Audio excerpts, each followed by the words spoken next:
Broadcasting by way of Gallifrey. Stand by for podcast. This is Voices from the Vortex.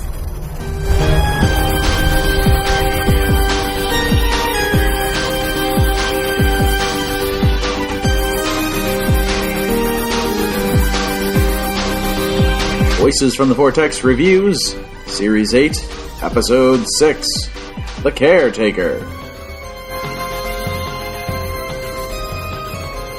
Meanwhile, on Earth, at Coal Hill Elementary. Problem, solution, podcast. Hey guys, welcome. Hey yeah, welcome to the show. We are going to talk today about a very particular issue that is near and dear to our hearts.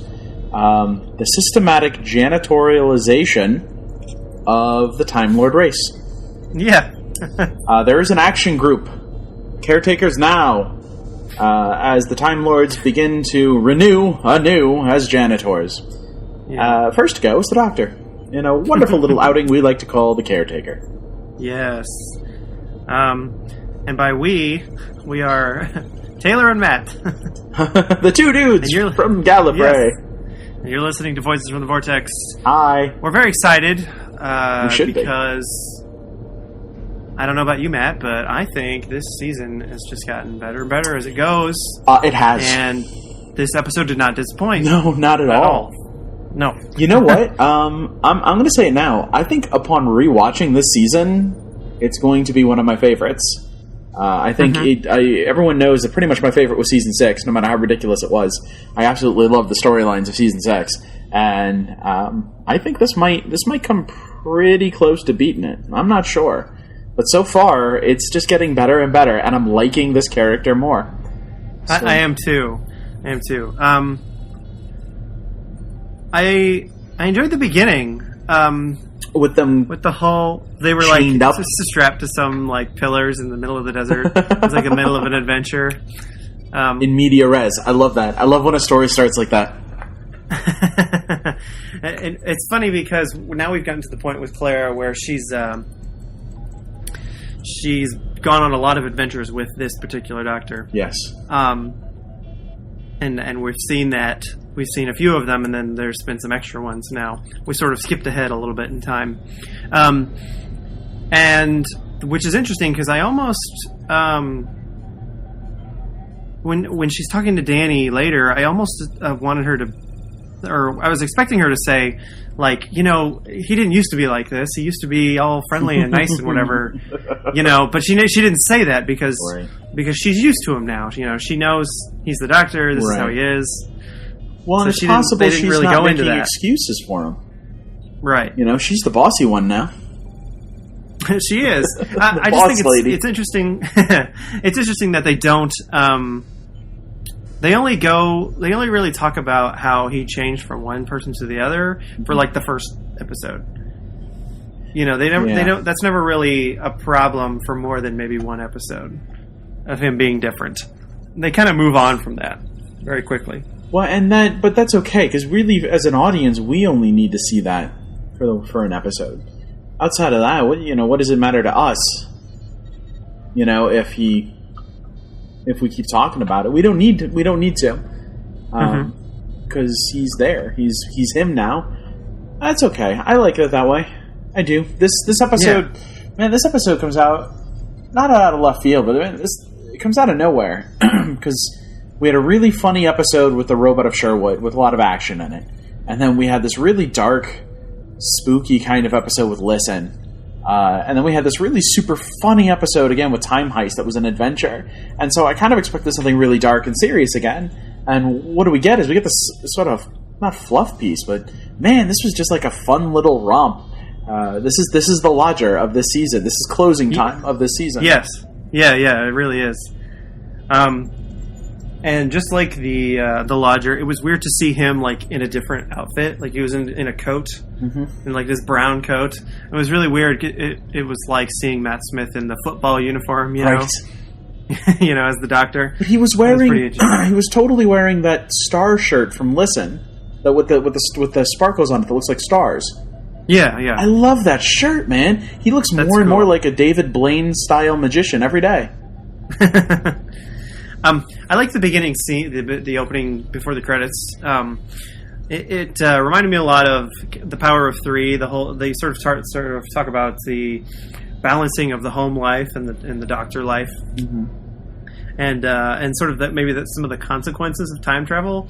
You know, she gets to her date with Danny and she's got a tan for being in the desert. And he's like, "Oh, you're darker. How'd you get so dark?" or whatever. You know, she's like, "Oh, it's the lighting in here. I don't know what you're talking about." And I thought that was a pretty interesting parallel that we're kind of going back to that. You know, she has these two lives, and then this episode's where they meet, and oh, do they clash? Oh my, yeah. A couple things I wanted to point out really fast from the beginning. I like that he's doing this thing and she wants to be a part of it, but he says no. Mostly because he knows where he's going to be in a minute, but he's very adamant about just telling her, just go about what I'll catch you next time. You know, this comes right after several episodes where he tells her he needs her. And then he's like, no, it's cool. No, just go do whatever you want. I'll talk to you tomorrow. I'm busy on my own. Yeah, he even says, like, I don't need you this time. Yeah. He says those exact words, which I thought was interesting. And then they go back to they do the snapping thing, like, to open the doors. That was hilarious. They've gone, but they sort of harken back to that. Moffat's doctor opens the doors with a snap, you know. And I love that she can do it too. Yeah. Yeah, which is funny because the TARDIS didn't used to like her, and you wouldn't think that she would open for Clara snaps, but she did. No, but she did back in the 50th. She did in the 50th, yeah. So, you know, I think that'll come up again. We kind of talked about it. We've talked about it ourselves, but I think that'll come up again. The whole why the TARDIS was sort of wary of Clara. There was really no explanation, really. Could have been her impossible girl kind of thing going on that was the TARDIS was wary about, but there might be something else there. I loved his introduction into the room where he just walks in and he's, I'm John Smith, but people can call me the Doctor. And it's just like, that's not undercover, Doctor. Yeah, I thought that was you can't be undercover when you say it's you. Yeah, that was weird. He was like, I'm John Smith, but... So, yeah, like, why don't you just go by John Smith? He's like, no, you can call me the Doctor. It's all right. Why do people just go along with it? He's the caretaker, the janitor. Why would you call him the Doctor? Nobody questions this. No. Nobody. It's the eyebrows. They're attack eyebrows. They're afraid. Yeah, man. All right, I want to go over some of my favorite funny quotes, because... I bring them up sometimes, and they're not really that interesting because they're just a funny line. So I want to go through them really quick. Some of my really funny ones. Where he says, "The walls need sponging, and there's a sinister puddle." Sinister puddle. The line where Clara's like talking about. I can't remember, but the author who wrote the story or whatever, and she's like, "Oh, and you met Bogons, and you went off to the whatever." And I thought that was funny because it reminded me of Blorgons, which is Community. From Community, the Inspector Spacetime parody. I also loved him whistling "We Don't Need No Education." Yeah, little crass. That was the best. And then. When Danny called him her space dad, that was just... Did you see his face? He's your dad. Your space dad. His face was a mixture of, oh my god, with also a, wait a minute. I love that face of his. Yeah. And then I liked, Courtney Woods at the end. When she threw up in the TARDIS. I thought that was funny too. Sinister. He's like, "There's been a spillage." There's been a spillage. Okay, wait a minute. She went into the TARDIS to throw up. There was open space right there. Was anyone else bothered by that? Floated away. Moffat just throw up right into space. All right, that concludes my favorite funny lines. So I really liked. I know I've read a couple things where people were really annoyed about Courtney, And about him just showing her the TARDIS and being like, yeah, check this out. And that was interesting. I think he was just fed up by that point. There's a part of that, too. It's just like, this Doctor, like Matt Smith, kind of wants to do the whole blending in, even though he's doing his own thing. But this Doctor has absolutely no patience for it. It's why he's the worst spy ever. He's like, I'm John Smith, call me the Doctor. You know, and it's just like he just walks in his Doctor uniform, his outfit.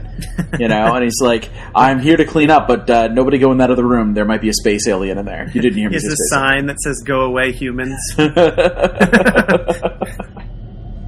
It's his inability to function as a normal human is beautiful. Yeah. But I like that he showed Courtney, and it wasn't that he showed Courtney, it's just that he was standing there and she's like, what the hell's in there? And he's like, fine, I'll show you. Look, it's TARDIS. It's an amazing time machine and space machine. She's like, can I go in? He grabs her by the collar and just turns her around. He's like, nope.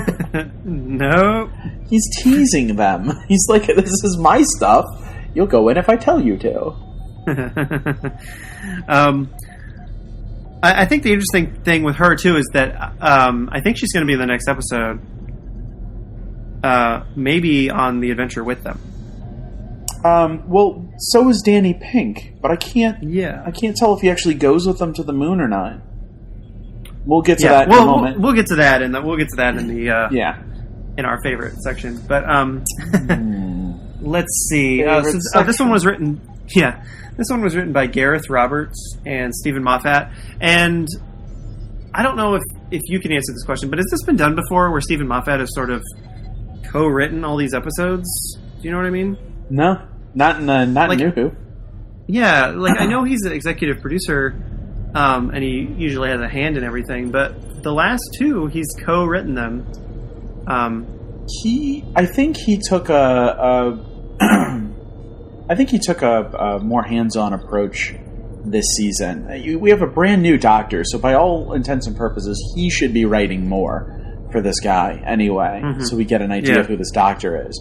But I really think, I think maybe, anytime you see the little ampersand when they're showing you who wrote a script, or anytime this person and that person, it's not that two people sat down and wrote a script together. It's that one person wrote the script, and the second person took it off their hands and said, let me see if I can make it better. And, so like when you watch the new Star Trek film, it's written by you've got J.J. Abrams on there, and Robert Orci, and whoever that other guy is, and you've got these multiple people who have their hands on the script, and a lot of people would say, that must be like collaborative writing. No, one person writes it, hands it off to the next person takes it, changes things, probably writes dialogue, cleans up some stuff, rearranges scenes, gives it to the third person who takes it and polishes it off.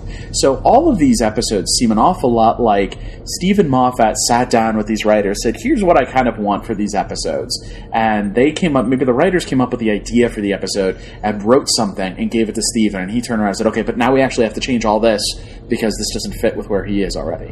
So, and that's fine, because this is Stephen Moffat's Doctor Who. I don't care how many people out there want to bemoan and cry out and say they hate him. This is Stephen Moffat's Doctor Who. Matt Smith was Stephen Moffat's Doctor Who. Capaldi is Stephen Moffat's Doctor Who. And we all live in his world and live by his rules. And if he needs to pick them up and just start working on those scripts, then great. That's what I want to see. I'm ready for that. I'm ready to see Stephen Moffat write an entire season himself. Like, yeah, that would be that he would be done after that. He would be so exhausted. Yeah. He's busy writing Sherlock. Yeah. You know what line I liked too was when he was talking to Clara, and he brings up River. He says, I lived with otters for a month. He's like, well, I sulked River and I. We had this big fight. I thought that was a nice touch. That was a little throwback, wasn't it? Yeah, that was nice. You know what? I feel like Capaldi's giving more throwbacks to the Matt Smith era than Matt Smith gave throwbacks to the David Tennant era. Oh, definitely. Matt Smith almost never talked about the Russell T. Davies era. And when he did, I loved it because I was like, yes, it's continuity. Continuity, I'm a continuity nerd. We all know. But, yeah, you are. So that was nice because what then I immediately thought of was 11's sitting in like a pond, like sulking, and there's otters like splashing around him. That's very that's very Matt Smith. That's very 11. Yes. We need that scene filmed for a DVD extra or something. We need it. Just a quick flashback. Yes. How I Met Your Mother style. I'm trying to rack my brain and think of what I didn't like about this episode. I feel like we sometimes sit here and gush about these episodes. I was not a big fan of some of the extra characters they added into this. I don't really care at all about the guy who's running this school. Whoever that guy is who's in charge, the headmaster. He was the headmaster in Gilmore Girls at Chilton, and like he plays that character. No, he was. The actor was. No, I know. I never watched it. So. Okay. Yes, Matt's ridiculousn's comes out. Let me just say, I'm a man by technicality. Sad but true. No, it's. They introduced him. They introduced Adrian, which was kind of a funny little joke that Doctor thinks the boyfriend has a bow tie and floppy hair. I loved that joke. I was hoping they were going to do that, and they did. It was just a drop in joke. Like I don't care for these characters. I kind of like Courtney, and I kind of don't. She's just like those two kids that Clara used to watch. Oh yeah, who cares? We did an episode with them in space with the Cybermen. Who cares? Come on, just give me Cybermen. I don't need the kids there. But okay. No. Sometimes it's fun to throw other characters in there. The one payoff of that Adrian joke was the very end of the joke where he goes, "Isn't that your boyfriend?" She goes, "No, he's just a friend, and he's not my type." His face after she said that was the best. It was the best face. He got so pissed. He was so offended. I love that whole issue. He just couldn't fathom Danny was a maths teacher, Danny was the boyfriend, Danny was anything but a soldier. All he could imagine was he was a soldier. Yeah. I actually, you know what? I see maybe where they're going with this, and hopefully in the next episode and ones to come they gain more respect for each other and blah blah blah blah. But the Doctor was very off-putting in this episode. Did you find that too, or were you okay with it? I don't know. I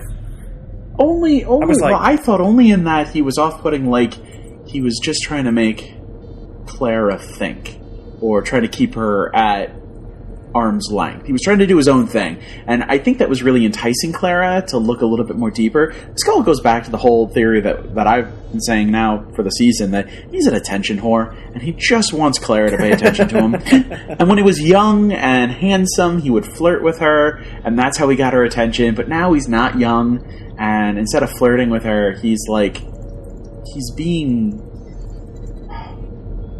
kind of emotionally abusive in a way. Yeah. He's, those beginning scenes, he kept showing up like, "Hey, fish people, you wanna come check it out?" You know?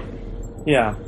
He's bad at enticing them, but he's really good at finding her weak spot. She's a control freak, and so he says the little thing that he has to get her to go, "Wait a minute, no, now I gotta pay attention." And like in this one, he was like totally, "Nope, I don't need you, go away. I'll see you later." And then when he shows up again, he knew she would come after him. Well, I thought he was really harsh, towards Danny, immediately. He just like, "Oh, you're a soldier? Well, forget you. You're the worst," and all this stuff. I don't know. I just felt that I found that kind of off-putting. Something just occurred to me though. What did this Doctor do right before he regenerated into Capaldi? He spent 1,000 years defending a planet. Mm-hmm. He was a general. He was a soldier fighting a Trenzalore. He had just witnessed himself save his planet during the Time War again. He participated in a war that he wanted nothing to do with, and then he stayed on Trenzalore for 1,000 years defending this planet. And, I mean, he literally just spent a lifetime being a general and a soldier. So now this Doctor hates soldiers. He wants to run as far away from that idea as possible because he doesn't want to be that guy anymore. He doesn't want to have to keep doing this, to keep fighting war after war. Look what he did with the Dalek. He wanted to make it a good Dalek, and all he did was end up making it a weapon. So what was his response to suddenly realize that he just did what he didn't want to do? He told the soldier she couldn't come with him. It's like he's reacting to the fact that he's still continuing to be a soldier, even though he doesn't want to be. He's trying so hard to run away from that. Yeah. Maybe there's something there. I don't know. Maybe. I think they're going to get... I think they're getting to that. I think that's one of the through lines, too, is this whole the Doctor hates soldiers thing. Mm-hmm. And I don't think that was just set up for Danny joining them. I think that there's going to be some sort of... The Doctor's going to come to terms with something, either with Danny or with himself. Mm-hmm. And maybe his attitude will change. I liked Clara's line when she said, "What were the others like? The ones before me. Did they let you get away with this?" And the answer was, yeah, they kind of did. They kind of just let him do whatever. Yeah, they were. Well, Clara's the first one. Well, no, not the first. Clara is very much so like Donna, in that she doesn't take any gruff from him. She's the first person to step up and say, no, you sit. Let me do this. And Donna did that too. Maybe that's why I like Clara so much. Yeah, I do too. I think she's really good for the Doctor, and not that the other companions weren't, but there's a different sort of, and especially for this Doctor,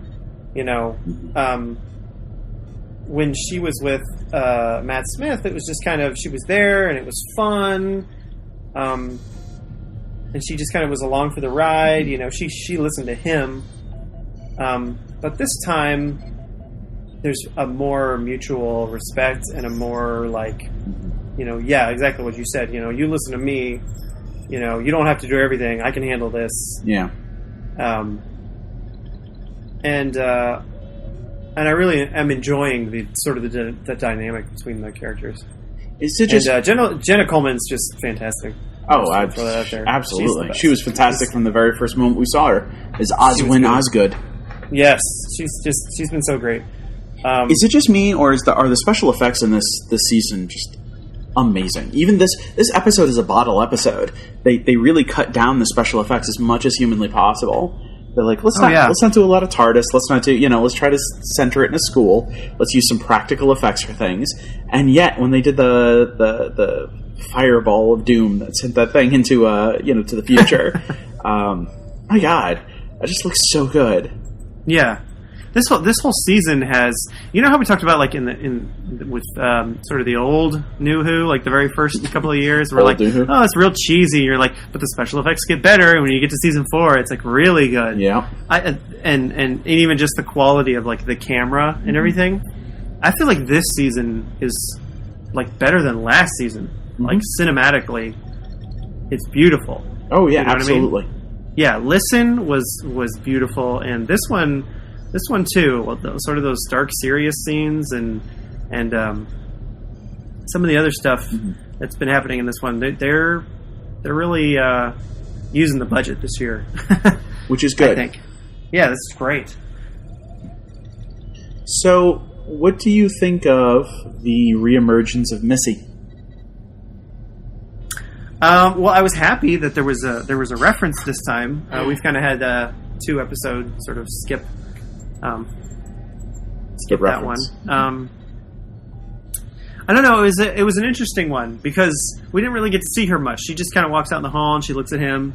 She looks and she's kind of not interested, or she's busy. Mm-hmm. I liked her personal assistant guy. He was funny. I hope we see more of him because he was pretty amusing. And this was the first time. I mean, we've known for a while because of press releases and things, right. But she's the queen of the nether sphere, and this is the first time we hear the guy. He says, the names for it, heaven, the afterlife, or whatever. I prefer Promised the nether land, sphere. The nether sphere, yeah. Yeah. So, what do you think he saw outside the window? I don't know. And either that garden area or something that we'll see later. But I have no idea. What do you think? Well, there were a couple things in that scene that really got to me. The first thing that got to me was the fact that the guy had absolutely no idea where he was, and it was jarring to him to realize that he was there. So, but the other characters seemed a little more at peace with that, and they weren't talking to Missy; they were talking to this guy. Why Missy would talk to some of them, but not all of them. I wasn't sure what to think of that. It's definitely a red herring, but I wasn't sure what to think of that reference where you see something about the creator, something about God, and they say and then Missy walked in and they go, she's really busy today. I was like, not sure what to think of that. Yeah. But honestly, I'm gonna stick by my guns on this one. I think the Nethosphere is building an army. I think he looked out that window and he saw every species in combat ready, being trained to fight. I think they are building an army for some reason, and I think they're going to expect the Doctor to lead them. I think that's a part of tying into the soldier thing.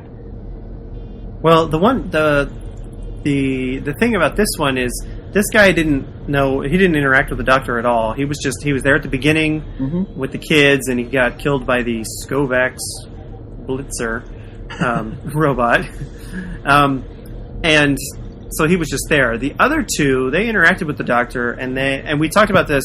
They sort of sacrificed themselves for the Doctor in some way. You know, if the half man threw himself off the the balloon or what. But this guy had no interaction with the Doctor whatsoever, and she didn't want anything to do with him. That is interesting. I think there's something there too. I think it's the people that are sort of the adventures that are going on. Yeah. Let's see. Okay, so I've never felt more tense than when Clara was trying to throw... It was impossible for her to do, but she was trying to throw Danny off the scent. She's like, oh, it's a surprise play! And he's practicing, and this is a kid in a costume, and I was like, oh, just stop. Like, it hurt me so bad for her just to watch her have to try. It was so awkward. What did you think of her talking about her trying to convince Danny that it wasn't real? The whole bit where she's going on about it's a play and we're just playing and acting, and that thing was just a student, and a very convincing. Is that a desperation thing, or is she? I think it was. I think it was a last ditch effort. She was trying to keep these two worlds of hers apart. She was trying to keep. She had this Doctor world and this Danny world, this normal world, and she was trying to keep them apart. And I do believe. I think it was desperation. She was just so desperate that she came up with this crazy thing, and she knew it was hopeless because he'd already seen the Skovax Blitzer and the little time vortex and the sensors. That he'd heard her talking like all spacey, and so it was hopeless by that point, and she didn't know what to do. She was like, maybe I can still hold this together, and she just couldn't. Maybe it's something a part of it doesn't make sense to me. Maybe what I'm not understanding is this. Amy was so intent about keeping the two worlds together, very much so about keeping the two worlds together. She always called them my boys. These are my boys, and Clara's the exact opposite. I'm not sure if I like that, because I loved Amy.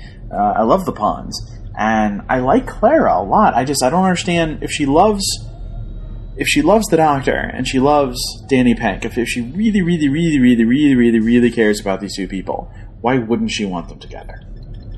Well, and Danny says that too.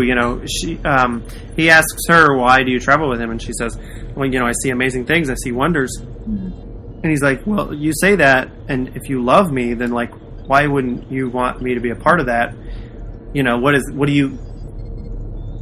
How do you think of me then? Is what he says. And I guess you're right. There's something there of a reason why she didn't want to. Maybe she didn't want something to get ruined, or she knew they wouldn't get along, or something. But yeah, you're right. That is kind of an interesting thought.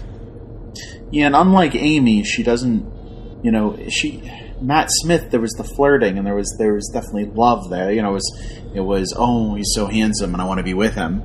And now, she's come to accept that it's still the same man. He's just much, much older looking. So a part of that isn't there anymore. There's not that sort of puppy dog love. I'll follow him into the fires of hell because he's so cute. There's just that I really care about this guy. I really love him for who he is. So Amy wanted to keep Rory out of it because she wanted to travel with the Doctor because she, he's my imaginary friend, and he's so hot, And then finally, when the Doctor brought the two worlds together, she said, okay, well, if that's the way it is, of course I love Rory. Yeah. And then, of course, there were a couple of other little bits near the end. The whole thing with Danny talking to the Doctor about...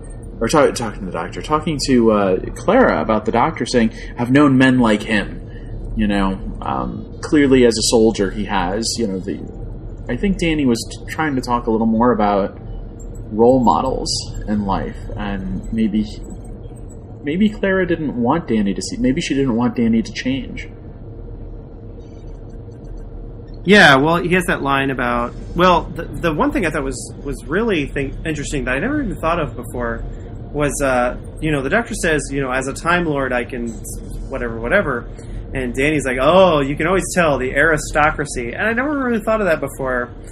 That, yeah, he's like upper class, He is. He's a Time Lord, and... a little, yeah. Yeah, I never really thought of it like that, and Danny says, I'm a soldier. Well, guess what? He's an officer. I'm the one who carries you from the fire, and he's the one who lights it. Interesting. Yeah, that was this dynamic between the Doctor and Danny is going to be really, really dramatic, I think, and it's... Yeah. I'm kind of excited to see where it's going to go. I am too, and I don't want Danny to become another Rory, and I don't think he will. But I also don't want him to become, another Ian Chesterton. I don't want him to be BFFs with the Doctor. I like that his story is very limited with the Doctor, and I don't want him to travel with him that much. I'd more rather see him and Clara have sort of a happy ever after. But that's where Clara leaves him, or leaves the Doctor, is because of Danny. Yeah, that would be a good ending. But that's just the romantic in me. Yeah. The cynic, unfortunately, from Doctor Who and Stephen Moffat's time is that Danny will die a horrible, horrible death, and Clara just cannot deal with it. Yeah, I don't know. There's going to be... I've read a lot of the synopsis for like the next several episodes, and there's a lot of like, the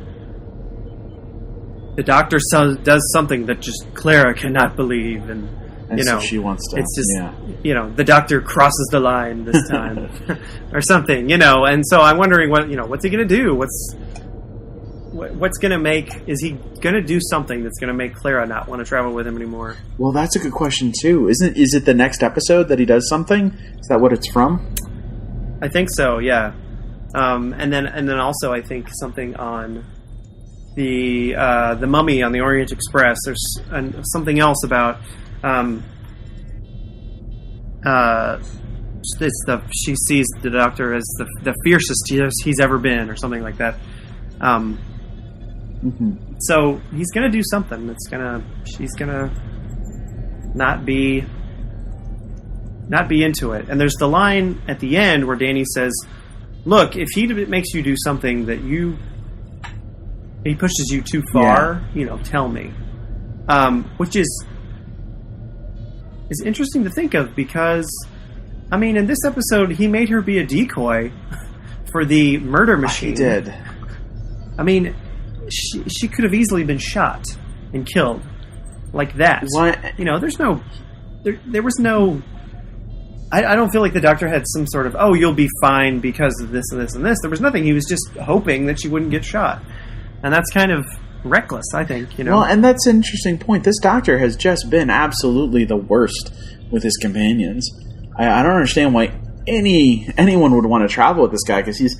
Where Matt Smith would use you, but at the very least he would care about you, it's like this guy, it's like he doesn't care. It's like he just sees them as a tool, a resource to be used. Yeah, I feel like Matt Smith would have a backup plan in that, like, here, carry this titanium, or, right. Time Lord Tanium shield. And you won't be Time Lordanium. And you won't be hit, or whatever. So yeah, no, that's... I'm not sure where they're going with that, but...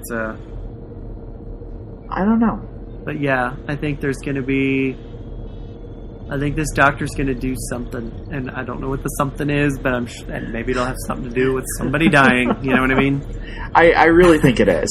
Yeah, I really think it is. I think this is all going to. I think this is all going to culminate in the death of Danny Pink, and a complete change in the way Clara sees the Doctor, and a change in the way the Doctor works, the way the Doctor wants to work. You know, because I mean that's really what it is. They're changing the nature of the show. They're making it. They're making it so it's less and less the way it's ever been. I know it just sounds like I just said the same thing, but no, I mean it's not. It's the Doctor's always been at least somebody that we can believe in and trust in no matter what, and now very much so not. And maybe by the end of this he'll realize he needs to do that again. You know, he needs to change a little bit, and he might after whatever happens. Yeah, after he loses Clara or whatever. I sincerely hope so. I really, really, really want this Doctor to be lovable. Yeah, I mean, and he is. He is, but he can be just really not sometimes. Yeah. You know, this episode, I'm enjoying this sort of this character arc they're doing with him a little bit, but we've talked about it before, and this was kind of before when we were worried. You know, was he gonna? You know, we're not connecting with this Doctor like we did with past ones, and now I feel like I have. I really enjoy him in the role, but they're doing something with his character development here, and it's gonna. I think you're right. It's going to culminate with something in the end, and we've seen this already a lot in this season, where some side character has died, and he has not really even cared, like he would have in the past. There's a really good quote from the writer of the next episode, Kill the Moon. We were just talking about this, so I wanted to bring this up. Peter Harness is the writer for the next episode, and in a quote talking about the episode and about the Doctor doing something where at the end of the episode things will never be the same again. Harness says, "I still don't know how people will take it. I'm in this kind of limbo now, waiting for people to see it, and I have no idea really. I do not know how it's going to go down. I've never seen the Doctor do something like this before." So I'm desperately hoping it's like he does a musical number. Just like full on dancing, singing, coordinated dancing, musical number to the end. Like they're teasing. Hello, my baby. Hello, my honey. Hello, my ragtime girl. Send me a kiss by Chardis. Like it could work.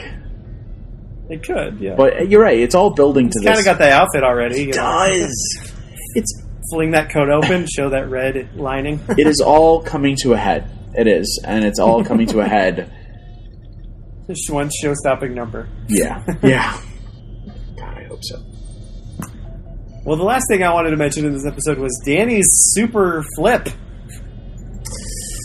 That was amazing. Coolest, the flip scene around the world, my friend. That was so awesome. I mean, I was expecting him to do something. You know, I kind of saw it coming. I was like, you know, Danny's going to save the day at the end, and the Doctor, which was another thing too. I thought the Doctor would be okay with Danny by the end of this episode, but he's still kind of not yet. Right. So that's where the relationship between them is still going to be sort of dynamic in that part where, you know. Mm-hmm. Is he going to start traveling with them in this next episode? Are they going to be buddies or not? You know, what's going to happen? So, but yeah, no, he came in and he did this super, I guess they learned that in the military, this super flip over the Skovec Splitzer and you know, saved the day. So, it was pretty cool. Well, he gives that line at the end talking about Danny Pink. When she says, you know, I can't remember now. She says something like, you know, what do you think of him? You know, because is this good enough? And he says it's a start. And that's great, because that's exactly what it is. He believes that Danny Pink can change. Well, and this may too is the little change the Doctor is sort of. He's got this thing about soldiers, and this is sort of maybe open his mind a little bit and realize not all soldiers are bad or whatever. And some soldiers. Oh, I was a soldier once. Yeah. I hope so. I really do. Yeah. I'm hoping that Danny Pink endears himself to the Doctor, because Danny Pink's fun. He is fun. He's a great character, and I'm really enjoying Samuel Anderson's acting and everything. He's doing great. Yeah, I'd love to see him in more. Yeah. Well, final thoughts on this episode? Just a really good episode. So much fun. Very funny. I liked it. Very funny. I laughed a lot in this one. We will see.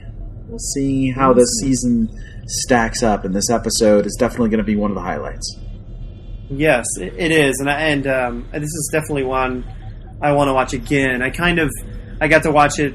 I kind of got to watch it twice. I didn't really. The second time, I had it on. I was busy doing something else, but I just had it on, and I took notes when I thought of something. Mm-hmm. But I really want to sit down and watch this one again, because it was really funny and just a really good episode. The monster was kind of lame, but it wasn't really the important part, I guess, of the story. Mm-hmm. But I liked his problem, solution, destroy. He was very technical. And his little backpack. God, that was great. Yeah, he looks like a Ghostbuster. He does. Ghostbusters are the best. Yes.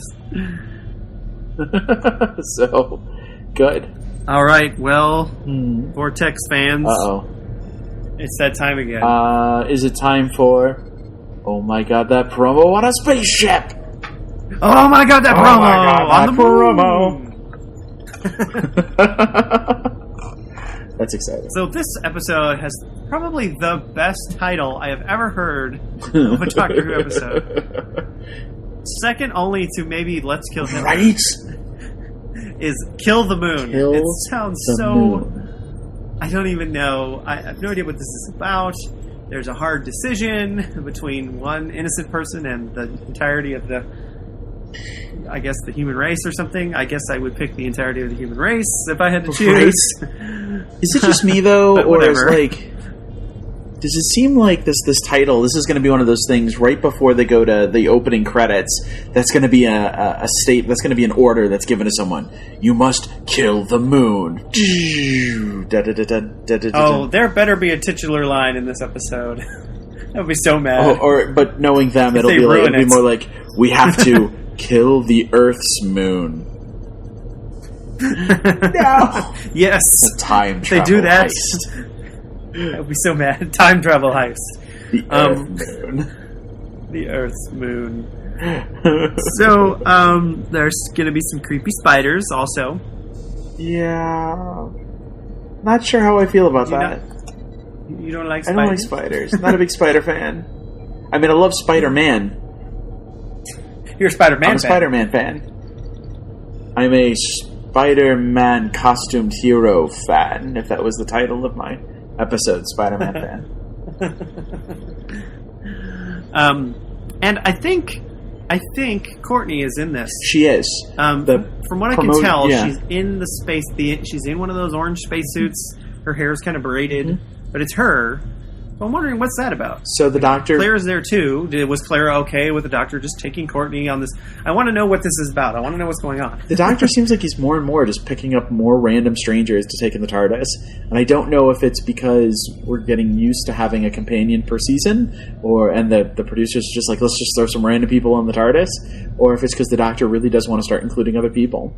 But you're right. The promo pictures and everything in the trailer suggests it'll be her, Clara, and the Doctor on the moon. Mm-hmm. And maybe Danny? We don't know. Maybe Danny. Maybe Danny's not ready to go yet. Maybe not.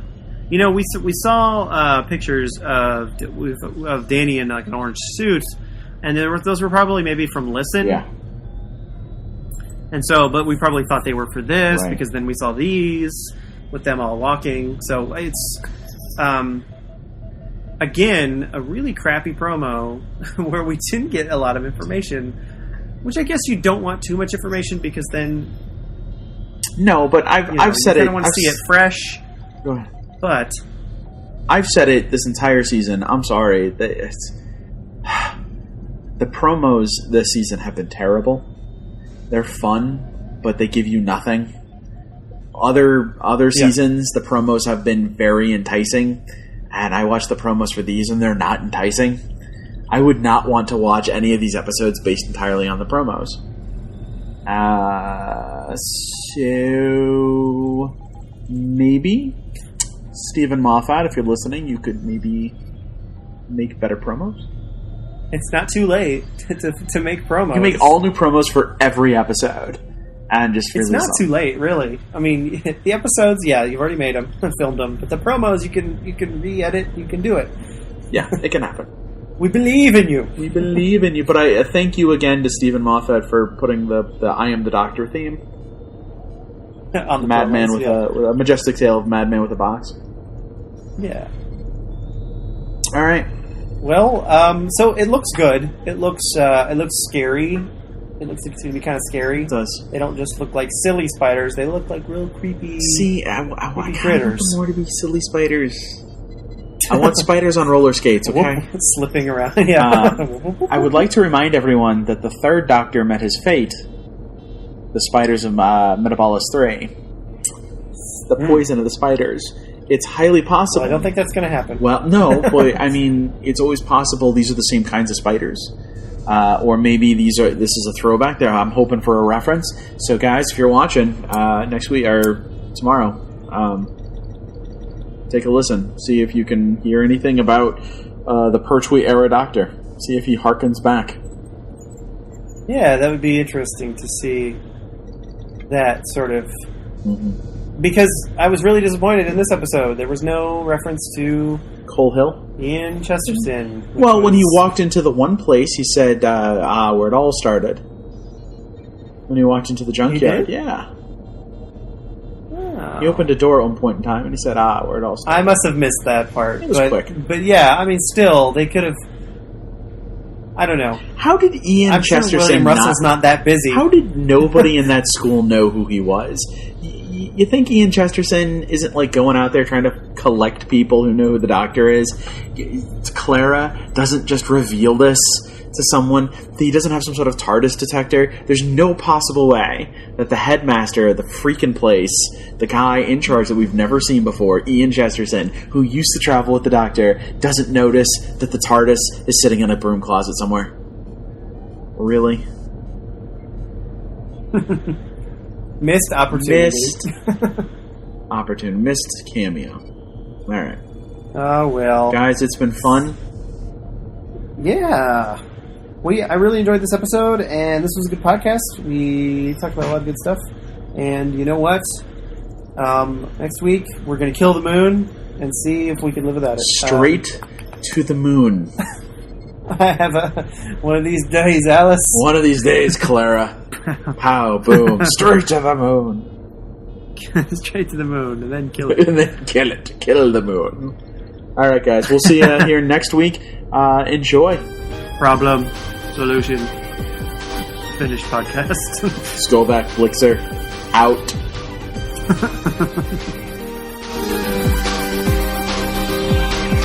Voices from the Vortex is written, edited by, and starring Matthew Whitecamp and Taylor Davidson. With Danielle Davidson as the sexy voice of the TARDIS. Theme music composed by Brian Wurst. Visit our website, www.broadcastgallifrey.com. Subscribe to our YouTube channel for an enhanced podcast experience. Follow us on Twitter, @Vortex Podcast. Like us on Facebook. Follow us on Tumblr and Google+. Subscribe to us on iTunes, and if you like what you heard, leave a review. Ask us a fan question through any of these media, and we'll answer it on the podcast. Thanks for listening, and stay tuned to the Vortex.